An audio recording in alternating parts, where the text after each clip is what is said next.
Hi, here is a refrigerator AKS157 or AKG157. It may happen that at equipment we turn off the device before shipment, and in this case when you plug the refrigerator to the power source,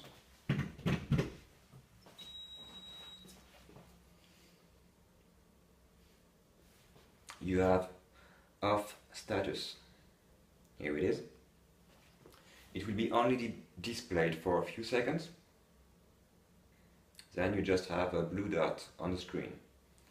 If you want to turn on the device, you have to press on down key and up key at the same time for a few seconds.